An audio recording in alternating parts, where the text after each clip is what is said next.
Tras el accidente aéreo ocurrido en Galveston, Edward Ramírez busca la forma de ir a Texas por los restos de su hijo. Su esposa se reporta como estable.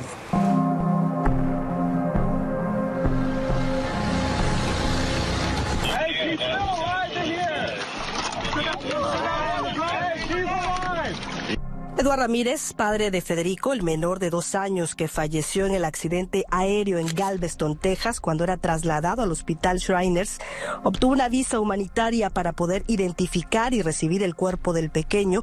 Además, su esposa fue una de las 2 únicos sobrevivientes de la caída de la aeronave al mar.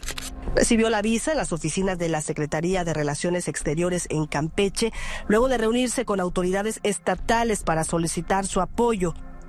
Que lo que está en nuestras manos es apoyarlo con el consulado de México en Estados Unidos para que pueda llegar él pronto a ver a su esposa, para que pueda recuperar los restos del niño y que pronto estén en casa.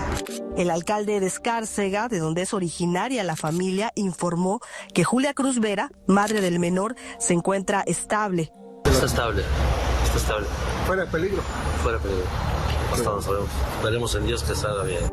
La pequeña víctima sufrió quemaduras de 3er grado durante un accidente en casa con agua hirviendo.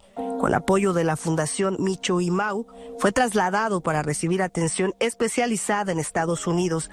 La aeronave de la CEMAR, un King Air ANX 1209, despegó del aeropuerto de Mérida y se desplomó en la bahía de Galveston poco antes de aterrizar por causas aún desconocidas.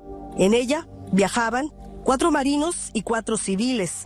Ahora, el padre de Federico y sus conocidos del comercio informal piden apoyo económico para que el hombre pueda viajar cuanto antes a Texas. Pues hasta ahorita no me han comunicado qué es lo que está sucediendo allá. Estoy prácticamente incomunicado con ellos. Yo lo único que le pido es su apoyo, que se siente en el corazón.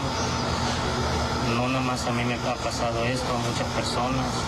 Y yo sé que el pueblo campechano, castiguense, es de buen corazón, gente unida.